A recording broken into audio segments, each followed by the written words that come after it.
Bueno, desde aquí, desde la ciudad de Sevilla y teniendo a mi espalda el convento de San Isidoro del Campo, quiero enviar un saludo muy cordial y fraternal a todos los estudiantes del Seminario Internacional de Miami, también a todo el cuerpo docente y especialmente a los profesores que pude tener, de los cuales pude aprender bastante. El convento este podría ser, digamos, definido como una especie de monumento a lo que es el protestantismo español, pero no solo español de España, sino yo creo que de todo el mundo de habla hispana. Y esto es así porque de aquí salió, digamos, fue el cocedero o el microondas, como dirían otros, de la primera versión completa de la Biblia al castellano. De aquí salió, para lo que hoy es Suiza, el monje Casiodoro de Reina, y allí en Suiza fue donde preparó la primera versión de la Biblia, la que llamamos la Biblia del Oso. Pues desde aquí, desde este bonito lugar en Sevilla, quiero dejar a un hermano y amigo llamado José María Gómez Villalón para que él nos ilustre un poquito y nos hable de todo este entorno, de su historia y de todo lo que trae y conlleva este precioso lugar y este convento. Así que sin más, voy a presentar a este hermano y amigo José María. Bueno, pues tengo el privilegio y la oportunidad de tener ante mí a mi buen amigo y hermano José María Gómez Villalón. Así que yo no voy a andar en más preámbulo ni nada, sino que le voy a pasar el micrófono a él y él les va a ilustrar todo o parte de lo que sucedió aquí en este enclave, en este convento de donde salió Casiodoro de Reina y Cipriano de Valera. En el año 1301, Alfonso Pérez de Guzmán, también conocido como Guzmán el Bueno, y su esposa doña María Alonso Coronel, gracias al privilegio otorgado por el rey Fernando IV, edificaron este monasterio sobre una ermita mozárabe donde, según la tradición, primeramente estuvo sepultado Isidoro, obispo de Sevilla. Según la carta de fundación, en palabras del propio Guzmán, uno de los motivos fundamentales fue en remisión de nuestros pecados. Esta frase ya de por sí evidencia la desviación respecto al Evangelio a que había llegado la llamada cristiandad en la Edad Media. Así fue, la Iglesia jerarquizada a lo largo de los siglos, a través del proceso decadente iniciado con la llegada del emperador Constantino al poder, en lugar de enseñar al pueblo las sanas y verdaderas palabras de Cristo, la fue sustituyendo gradualmente por dogmas y cambios contrarios a la misma, hasta este punto de enseñar que las obras humanas podían lograr la remisión de los pecados, anulando de esa manera el sacrificio de Cristo hecho de una vez por todas en el Calvario, de una vez y para siempre. Sacrificio que otorga al pecador arrepentido perdón, salvación y vida eterna, como repetidas veces dice la Biblia. Por ejemplo, en la carta del apóstol Pablo a los Efesios, en sus capítulos, en el capítulo 2, versículos 8 y 9, nos dice: por gracia sois salvos por medio de la fe, y esto no de vosotros, pues es don de Dios, no por obras, para que nadie se gloríe. O como dice en el Evangelio el apóstol Juan, en el capítulo 3 y versículo 16, porque de tal manera amó Dios al mundo, que ha dado a su Hijo unigénito para que todo aquel que en él cree no se pierda, mas tenga vida eterna. Desgraciadamente, la Iglesia medieval trataba de ocultar al pueblo las buenas nuevas de la salvación, reemplazándolas por un sistema enfocado en obras humanas, rechazando la obra de Dios en Cristo. Sin embargo, siempre hubo un remanente de congregaciones verdaderas, formadas, como dice la Biblia, por aquellos renacidos no de simiente corruptible, sino de incorruptible, por la palabra de Dios que vive y permanece para siempre. Ellos siguieron a lo largo de los siglos y de manera continua en diferentes lugares, en diferentes países y bajo diferentes nombres. Novacianos, priscilianistas, valdenses, lolardos, anabaptistas, nombres que les eran dados a causa de algún maestro destacado, o bien en términos difamatorios por aquellos que intentaban desacreditar su doctrina y su práctica. Tenían en común la fidelidad a las Escrituras, la separación de los gobiernos humanos, la pureza y el ser sus componentes objeto de persecución o de muerte por aquellos que a sí mismos se denominaban cristianos. En el siglo XVI tuvo lugar el gran movimiento espiritual que sacudió y cambió la faz de Europa. Impulsados por el Espíritu Santo y movidos por el amor a Jesús, fueron muchísimos los que sembraron por todas partes el Evangelio de la gracia de Dios, quien levantó aquí y allá conferenciantes, predicadores itinerantes, evangelistas, escritores, traductores, comentaristas bíblicos, etcétera, para hacer llegar su mensaje, el cual produjo abundante fruto. El ingente número de personas alcanzadas por la luz divina se fue extendiendo por diferentes países: Alemania, Escocia, Francia, Inglaterra, implantándose en numerosas ciudades. El mensaje del Evangelio produjo una nueva cosmovisión espiritual, política, económica. Interesados por hacer llegar la Biblia a cada criatura, se promovió la alfabetización a fin de que todos pudieran acceder libremente a sus enseñanzas. Todo ello fue favorecido por la rápida propagación bíblica a causa de los cientos de miles de ejemplares que salían de las imprentas. Hubo cambios radicales. Se organizó un sistema educativo. Se valoró el papel de la mujer en la sociedad. Se humanizaron las leyes. Se atendió a los pobres, a los ancianos, a las clases marginadas. Innumerables fueron los beneficios reportados. En Sevilla, todo empezó hacia 1540, cuando un hombre de buena posición económica, Rodrigo de Valer, se hizo de un ejemplar de la Biblia en latín, idioma del cual tenía un poco de conocimiento. Llamado y tocado por el Espíritu Santo, creyó, se empapó de sus enseñanzas y las fue dando a conocer por las calles y plazas de la importante ciudad hispalense, tan llena de superstición e idolatría. Cada día disputaba con clérigos y frailes a quienes intentaba convencer de sus errores por medio de la Escritura. Y la semilla esparcida produjo un buen fruto, convirtiéndose el canónigo y predicador de la catedral, Juan Gil, conocido como Doctor Egidio.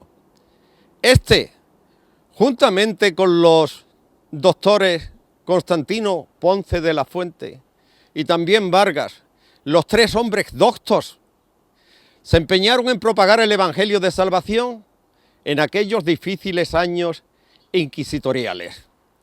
Celebraban reuniones de manera clandestina, en las cuales se abogaba por el retorno a las puras y verdaderas fuentes del cristianismo en contra de la falsa doctrina de la Iglesia de Roma. Y así, poco a poco, el mensaje del Evangelio se fue extendiendo más y más hasta alcanzar este monasterio. El prior García Arias, también conocido como Maestro Blanco, por la blancura de su tez y de sus cabellos, hombre conocedor de la Biblia, fue el primero que introdujo algunos destellos de la misma. Comenzó a enseñar que el recitar los coros y canciones aquí en el monasterio no era verdaderamente rogar a Dios, que había que leer y meditar atentamente en las Sagradas Escrituras, porque de ellas solamente se podía obtener el verdadero conocimiento de Dios y de su voluntad. Por lo tanto, las oraciones tendrían que ser las que resultaran de una auténtica fe en Dios. Comenzaron también entonces a desechar las horribles ideas que les habían inculcado respecto a los luteranos. Por el contrario, estaban deseosos de disponer, si pudiera ser, de los libros de ellos. Y Dios cumplió sus buenos deseos. Cuando nadie lo esperaba, les hizo llegar a las manos lo mejor, lo más exquisito de cuanto hasta entonces se había publicado en Ginebra y en Alemania. En Ginebra se hallaba Juan Pérez de la Pineda, o Juan Pérez de Pineda, que había huido de Sevilla en 1555 juntamente con otras 6 personas. Había huido de la Inquisición tras tenerse noticias del encarcelamiento de Juan Gil, del doctor Egidio. Allí en Ginebra, Juan Pérez publicaría sus versiones del Nuevo Testamento y de los Salmos, más los comentarios a San Pablo de Juan de Valdés.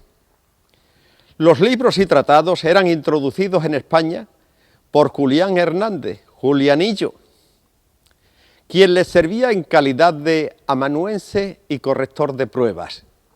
Recibido aquí en el monasterio aquel tesoro literario, 2 de los frailes fueron instruyendo a los demás, de tal manera que al cabo de 2 meses no hubiera ninguno que no hubiese gustado algo de las palabras de vida. Y por supuesto, no había ninguno que las contradijera. Las cosas cambiaron en el monasterio. Las horas que llamaban de rezo y de coro fueron cambiadas por explicaciones de la Sagrada Escritura. Los ayunos supersticiosos, las rogativas por los muertos, el culto a las imágenes y santos, las indulgencias, la confesión sacerdotal, todo ello fue suprimido. Ya nadie era instruido para el monacato, sino para la verdadera compasión y piedad. Y aquella luz divina no quedó encerrada entre las paredes de este monasterio. A través de palabras y de libros, se fue extendiendo más y más por Sevilla, por los lugares circunvecinos y por otros monasterios. Estamos ahora en la sala capitular, el espacio dedicado al gobierno, la administración y las asambleas de la comunidad. Aquí los monjes se reunían cada mañana para tratar de los hechos y noticias que les afectaban. Conscientes del peligro que les acechaba debido a las primeras pesquisas de la Inquisición, empezaron a considerar que deberían dejar el monasterio y trasladarse a Alemania. A algunos la idea les resultaba descabellada porque no sabían cómo llevarla a cabo. El escabullirse de uno en uno les resultaba muy arriesgado, estando ya sobre aviso la Inquisición. O saldrían todos a la vez, aquellos que estuvieran de acuerdo, o tendrían que permanecer juntos en espera de la tormenta que se avecinaba. Hallándose en este conflicto, Dios les abrió un camino por medio del cual, valiéndose de algunos pretextos más o menos justificados, pudieron escapar del monasterio 12 de ellos por diversas rutas, los cuales al año siguiente se reunieron en Ginebra como habían acordado antes de salir. Pero los que permanecieron aquí en el monasterio quedaron expuestos a la tempestad que se abatió sobre ellos. Fueron apresados en aquella gran redada de la Inquisición, donde fueron capturadas 800 personas, una cantidad que asombró a los propios inquisidores. Varios de estos monjes fueron sentenciados en los autos de fe celebrados en Sevilla en la plaza de San Francisco. sentenciados juntamente con otras muchas personas, algunos a morir en la hoguera y otros a distintas y duras penas. En el auto de 26 de abril de 1562, el prior del monasterio, García Arias, el maestro blanco, como dijimos, juntamente con otros frailes, fueron pasto de las llamas inquisitoriales en el quemadero de Sevilla. También lo fue en el mismo auto Julián Hernández, Julianillo, quien dio un testimonio poderosísimo de su fe. Varios de los monjes fugados, entre ellos Fray Casiodoro de Reina y Fray Cipriano de Valera, fueron quemados en estatuas. En su llegada a Ginebra, Casiodoro planeó traducir la Biblia completa al castellano, ya que hasta entonces solo había traducciones del Nuevo Testamento. Fue un proyecto colectivo en el que se involucraron diversas personas. También el Consejo Municipal de Basilea lo apoyó con todas sus fuerzas. Esta fue la obra cumbre de Casiodoro, en la cual invirtió 12 años de su vida. En 9 de ellos, según sus propias palabras, no había soltado la pluma de su mano para lograr esta primera traducción directa y lateral al castellano de los textos bíblicos en griego, hebreo y arameo. Se imprimieron 2.600 ejemplares en 1569. Recibió el nombre de Biblia del Oso porque aparecía en la portada una marca de imprenta con la imagen de un oso intentando alcanzar un panal de miel. Cipriano de Valera, su excompañero en el monasterio, revisó la traducción de Casiodoro, logrando imprimirla y publicarla en Ámsterdam en 1602. Andando el tiempo, la Reina Valera revisión de 1960 sería la más extendida y usada en español, en cantidades que superan los 3 millones de ejemplares anuales. Casiodoro y Cipriano, como tantos otros españoles, dejaron huellas de su fe, amor y trabajo a su paso por distintos países europeos.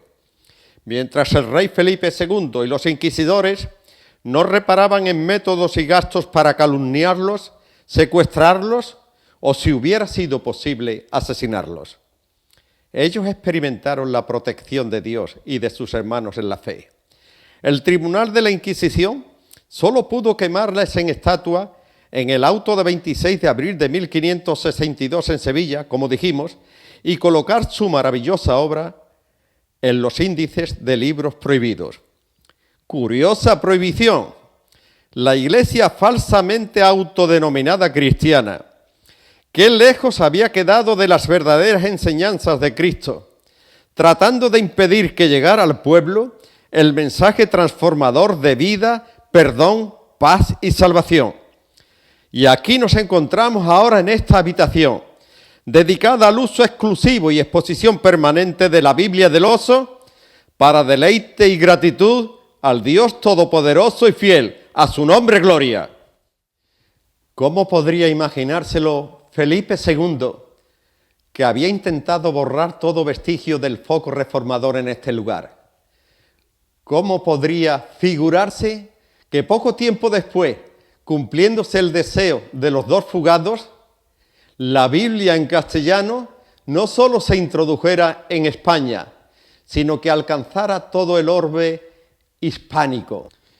¿Y cómo podría imaginarse Felipe II, el rey perseguidor, que desde 1981 a 1988 la Fundación Reina Valera fuera propietaria de una parte de este monasterio, utilizando el claustro gótico y una de las torres como centro de estudios de la Reforma, salón de conferencias, proyecciones, todo ello enfocado a la promoción de la Biblia castellana clásica, y que en el edificio residieran varias familias evangélicas durante unos cuantos años. o que el testimonio evangélico continuara en Santiponce con la Iglesia Cristiana Evangélica, con la Fundación Abre y con el Seminario Teológico Al-Ándalus, y que la misma localidad hubiera rotulado sendas calles a Casiodoro de Reina y Cipriano de Valera cercanas al monasterio, o que con motivo de la Expo Biblia celebrada en abril de 2007 en Sevilla, fuera trasladada desde aquí en una calesa por dos pastores vistiendo como monjes jerónimos un ejemplar de la Biblia del Oso a la misma plaza donde se celebraban los autos de fe. ¿Y cómo podría suponer que aún permanecen muchos evangélicos el mismo deseo expresado en 1588 por Cipriano de Valera, con el que ponemos fin a esta narración?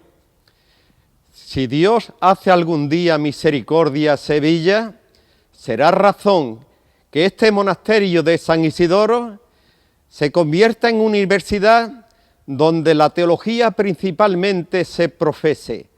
Tan grandes y mayores cosas que estas ha hecho Dios en nuestros tiempos. Bueno, pues estimados amigos y profesores, estoy aquí porque, como sabéis, desde hace ya un par de años estoy tratando de confeccionar algunos vídeos didácticos que sean empleados no solamente en los seminarios, en los centros de habla hispana del seminario de Miami, sino también que puedan ser vistos como ayuda a la enseñanza teológica a través de los estudios en línea, los estudios a través de Internet. Y en esta ocasión tratamos de presentar un vídeo didáctico sobre las principales y básicas diferencias entre catolicismo y protestantismo, o las iglesias evangélicas. El tema es muy amplio, pero aquí solamente trataremos, con la ayuda de Dios, las principales y básicas diferencias que separan a católicos y protestantes. En el presente vídeo documental no solamente intervendrán personas de aquí de España, sino que tengo el placer de invitar o de haber invitado a participar a otras personas también del resto del mundo. Por lo que quisiera dar desde aquí a todos y cada uno de los que van a participar en este documental la más cordial bienvenida desde aquí, desde este bonito enclave monumental, el monasterio de San Isidoro del Campo. Y ya sin más comenzamos el vídeo documental y quiero presentar al primer invitado, don Samuel Escobar, desde Valencia. Él es de nacionalidad peruana, aunque lleva ya algunos años afincado en España. Él va a tener el privilegio de abrir esta serie de preguntas sobre el catolicismo, sobre esas diferencias entre catolicismo y protestantismo. Y yo sin más voy a decirle, adelante, don Samuel. Tiene usted la palabra para que exponga lo que crea conveniente en relación al tema que nos trae. Hermano Ramón, ¿podría usted decirnos cuáles son las diferencias básicas entre catolicismo y protestantismo? Una interesante pregunta, don Samuel. Pregunta que va a revelar muchas respuestas. ¿Cuáles son las principales diferencias entre católicos y protestantes? Bien, en la actualidad, si deseamos hacer una comparación, un estudio, o saber cuáles son las principales o básicas diferencias entre católicos y protestantes, es decir, evangélicos, considero que sería un poco difícil. Y le digo esto porque principalmente, insisto, en este tiempo actual del presente día, no son pocas las personas que a partir del Concilio Vaticano II, personas dentro del clero, y cuando le digo clero me refiero a sacerdotes, obispos, cardenales y otras autoridades eclesiásticas de la Iglesia de Roma, pues como le digo, no solamente a partir del Concilio Vaticano II, personas del clero, sino también del resto de los fieles, es decir, de los laicos, no están totalmente de acuerdo ni están convencidos con la enseñanza que les muestra su Iglesia, es decir, la Iglesia romana. Por lo tanto, si deseamos hacer un estudio comparativo sobre esas principales diferencias entre católicos y protestantes será condición sine qua non que nos ciñamos estricta y literalmente a lo enseñado por la Iglesia Católica. Así que vamos a comenzar ya a responder a todas y cada una de las preguntas que suscitan su interesante pregunta. ¿Cuáles son las diferencias básicas entre católicos y evangélicos o protestantes? Pues bien, yo resumiría en 5 puntos esas diferencias básicas entre católicos y protestantes. Aunque también considero que dentro de esos apartados o puntos pudieran existir otros apartados o subpuntos. La primera y gran diferencia entre católicos y protestantes es la importancia que la Biblia tiene para ambas confesiones. Mientras que los evangélicos consideran la Biblia como la única norma de fe, moral y conducta para el creyente, para la Iglesia, mientras que los evangélicos atribuyen a la Biblia la autoridad final en todos esos aspectos de fe, el catolicismo romano contempla 4 fuentes de inspiración. La primera fuente de inspiración que utiliza la Iglesia Católica Romana es, como no podría ni debería ser de otra manera, la Biblia, que es la palabra de Dios, pero por supuesto siempre interpretada según el magisterio de la Iglesia Romana. La segunda de las 4 fuentes de inspiración que tiene la Iglesia Romana sería la tradición. A ver, ¿qué es la tradición? Pues se supone que son una serie de datos, hechos, que aunque no quedaron literalmente registrados en la Biblia, que es la palabra de Dios, sí se supone que fueron tradiciones que pasaron de los apóstoles a los primeros cristianos, así hasta llegar a nuestros días. La tercera fuente de inspiración de la Iglesia Católica Romana son las declaraciones de los romanos pontífices o las declaraciones de los papas, y estas son las que son dichas de una manera ex cátedra, es decir, como jefe o maestro supremo de la Iglesia. Cuando el Papa habla ex cátedra, es decir, como maestro supremo de la Iglesia Católica Romana, todas sus declaraciones son llamadas dogmas de fe.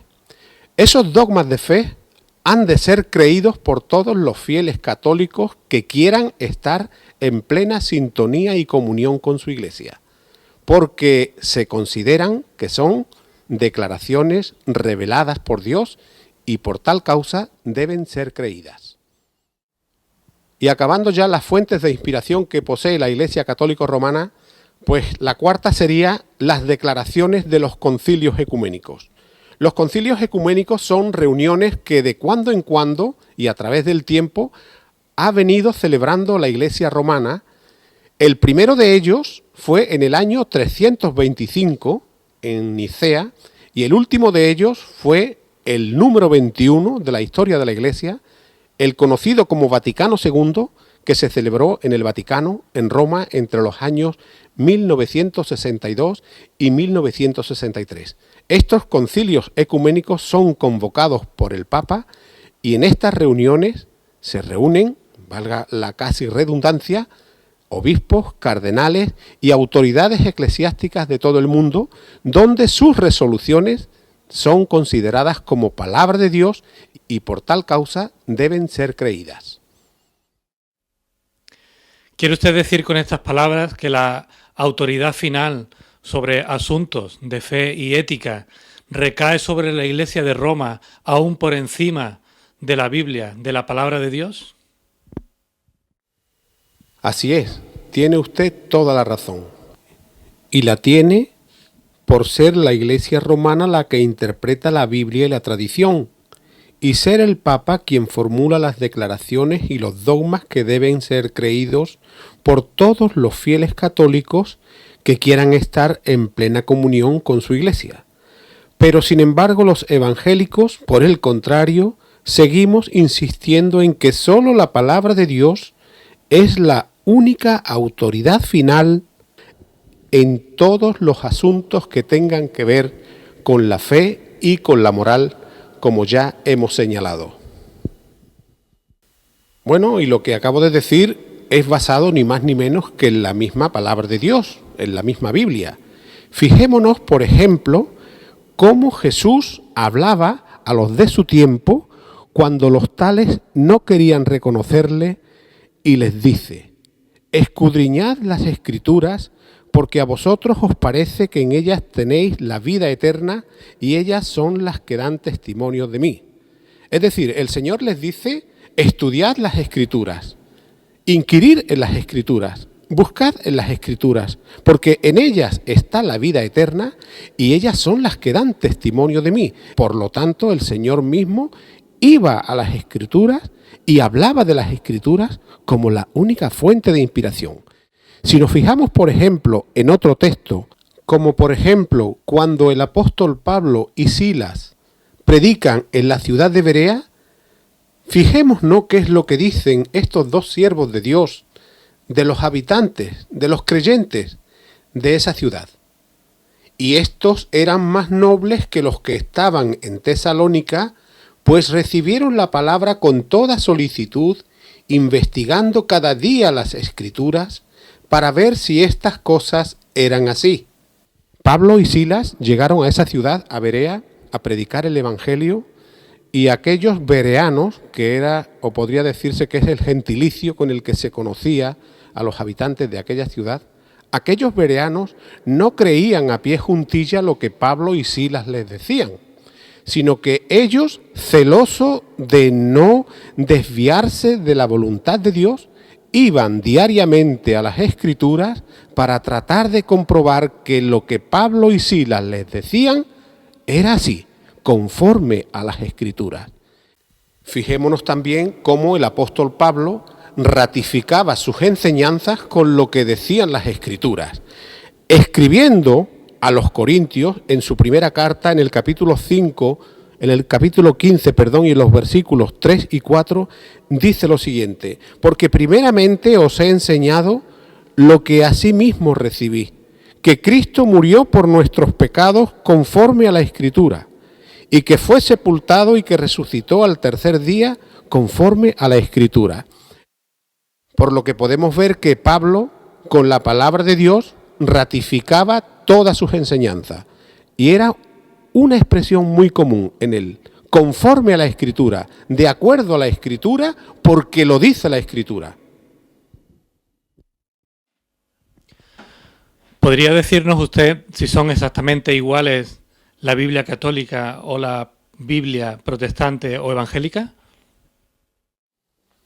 El texto es exactamente el mismo, puesto que tenemos los mismos textos griegos que corresponderían al Nuevo Testamento y los mismos textos hebreos que corresponderían al Antiguo Testamento. Ahora bien, el que la Biblia sea católica o protestante dependería del autor que preparó la versión.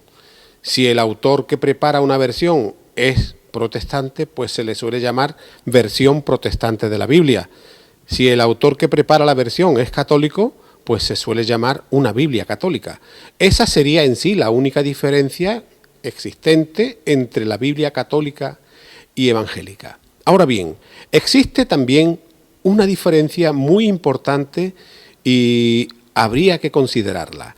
Y es que en las Biblias católicas hay una cantidad de libros distintas a las que tienen las Biblias protestantes.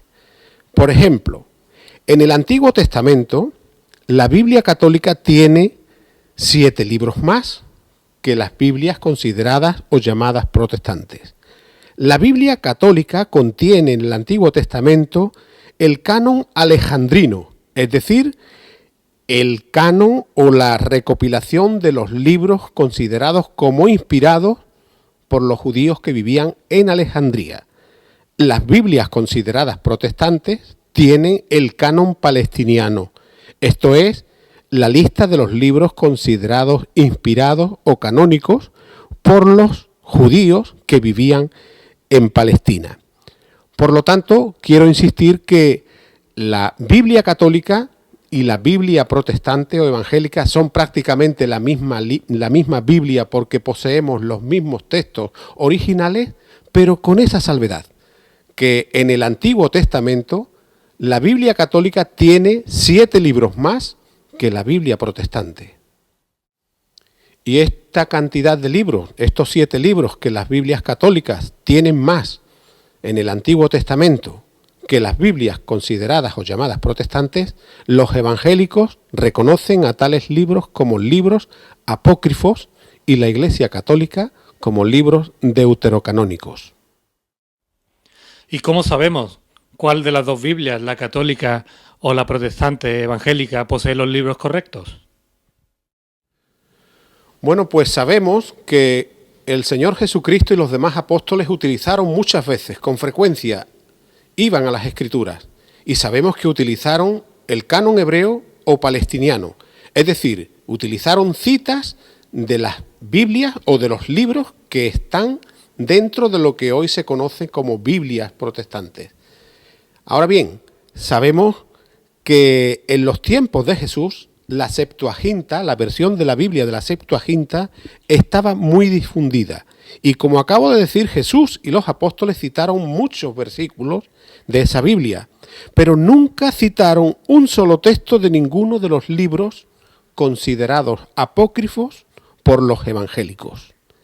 También hay que decir que esos libros, los apócrifos, nunca fueron aceptados por los primeros padres de la Iglesia. San Jerónimo, por ejemplo, se opuso a ellos, a pesar de que los tradujo al latín. Los tradujo al latín y luego los incorporó a la Vulgata, pero advirtió que no eran parte del canon bíblico, es decir, que no formaban parte de la palabra de Dios. San Agustín, por el contrario, sí que aceptó esos libros, pero aclarando también que los tales no tenían nada que ver con la palabra de Dios, por lo menos en el sentido de tener la misma inspiración que los libros considerados canónicos. San Agustín llamó a estos libros deuterocanónicos, es decir, con un grado de inspiración menos que los considerados canónicos, es decir, el resto de los libros de la Biblia. Ahora bien, hay que decir que por la influencia de San Agustín, estos libros fueron cada vez más aceptados dentro del seno de la Iglesia. Pero no fue sino hasta el año 1546, en el Concilio de Trento, cuando fueron oficialmente reconocidos por la Iglesia romana con el mismo grado de inspiración que el resto de los libros canónicos. Pues la Iglesia romana veía en estos libros una base bíblica para algunas doctrinas erróneas, como por ejemplo la doctrina de las oraciones por los difuntos, las indulgencias, el purgatorio, doctrinas tajantemente rechazadas por los cristianos evangélicos porque consideramos que no tienen base bíblica en ninguno de los libros canónicos. ¿Podría decirnos usted cuáles son esos libros apócrifos? Pues sí, esos libros apócrifos son los siguientes: Tobías, Judith, Sabiduría, Eclesiástico, Baruch y Primera y Segunda de Macabeos, además de 6 capítulos añadidos al libro de Esther y 10 versículos añadidos al segundo capítulo de Daniel.